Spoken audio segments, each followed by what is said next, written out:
এবং আমরা রাজনীতিভাবে আগামী দিনে কিভাবে শহীদ রাষ্ট্রপতি জিয়াউর রহমান রাজনীতি করেছেন অনেকের কাছ থেকে সে অভিজ্ঞতা নেই এবং আমাদের অভিজ্ঞতা তাদের কাছে বিনিময় করি, সেটি সংগঠন। আমি আজকে একটি কথা বলছি, আপনারা খেয়াল করে শুনবেন। নরসিংদী জেলায় আজকে যে মোমেন খানের সন্তান মঈন খান গত 3 দিন আগে যারা সারা পৃথিবীকে শাসন করেন সেই রকম প্রভাবশালী কয়েকটি রাষ্ট্রের রাষ্ট্রদূতদেরকে নিয়ে উনি ওনার বাসায় নৈশভোজ করেছেন। আপনারা নিশ্চয়ই সকলে দেখেছেন, দেখেন নাই? আপনারা জানেন নিশ্চয়ই সরকারি নিয়ম অনুযায়ী কোন বিদেশি দেশের রাষ্ট্রদূত, কোন সরকার প্রধান অর্থাৎ রাষ্ট্রপতি এবং রাষ্ট্রের যে প্রধান নির্বাহী যিনি প্রধানমন্ত্রী, আজকে যিনি প্রধান উপদেষ্টা, রাষ্ট্রের প্রধান নির্বাহীর বাসায় তারা যায়, এটাই তাদের প্রটোকল। কিন্তু ডক্টর আব্দুল মঈন খান আমাদের সেই নেতা সমস্ত প্রটোকলকে ভেঙে দিয়ে সম্পর্কের জায়গা যোগ্যতার বলিয়ান হয়ে উনি পৃথিবীর সেই রাষ্ট্রের রাষ্ট্রদূতকে ওনার বাসায় আমন্ত্রণ করেন, তারা দল বেঁধে ওনার বাসায় গিয়ে নৈশভোজ করেন। আমরা সেই নেতার সাথে রাজনীতি করি।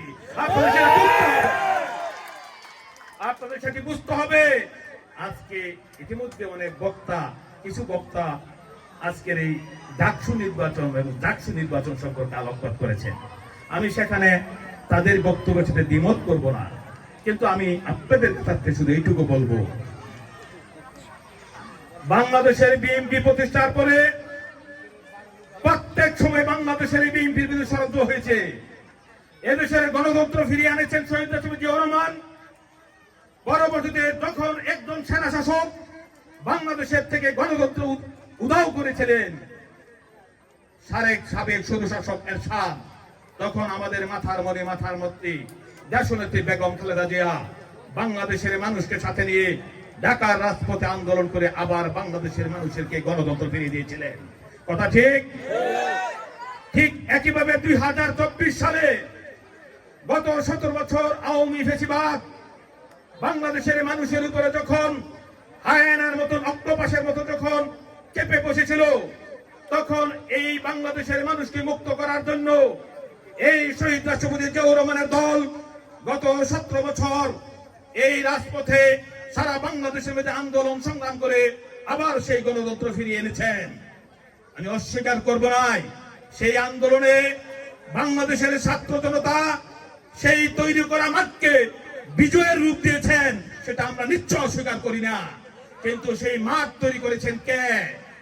শহীদ রাষ্ট্রপতি জিয়াউর রহমানের দলের, আপনাদের আমাদের নেতা দেশনেত্রী বেগম খালেদা জিয়া গত সরকারের অন্যায়মূলকভাবে জেলখানে আবদ্ধ থাকার কারণে বাংলাদেশের সেই দলের সক্রিয় ভূমিকা এবং সেই দলের নেতৃত্ব দিয়ে ঢাকার রাজপথে আন্দোলন করেছিলেন আপনাদের এই এলাকার ভাগিনা ডক্টর আব্দুল মঈন খান, যে এই আন্দোলন সংগ্রাম করে বাংলাদেশের মানুষকে আবার গণতন্ত্র ফিরিয়ে আজকে যে নির্বাচনের ডামাডোল, সেই ক্ষেত্র উনি তৈরি করেছেন, সেটি আমাদের মাথায় রাখতে হবে। আমি এই কথাগুলি বলেছি এই কারণে, ডাকসু নির্বাচন কি হয়েছে অবশ্যই সেটা বিবেচনার বিষয়, আমি সেটা বিবেচনাও করি। কিন্তু বাংলাদেশের বিএনপির এত বড় সংগঠন, যেই সংগঠন আজকে জমানার সংগঠনে পরিণত হয়েছে, আমি আত্মসমালোচনা করি। শহীদ রাষ্ট্রপতি জিয়াউর রহমান, দেশনেত্রী বেগম খালেদা জিয়া এবং শহীদ রাষ্ট্রপতি জিয়াউর রহমানের আদর্শের গুণাবলীতে বলিয়ান ডক্টর আব্দুল মঈন খানের গুণাবলী আমাদের সকলকে ধারণ করে এই ডাকসু এবং ডাকসু নির্বাচনকে আমাদের প্রতিহত করতে হবে মানুষকে ভালোবাসা দিয়ে। এটা আমাদের মাথায় রাখতে হবে।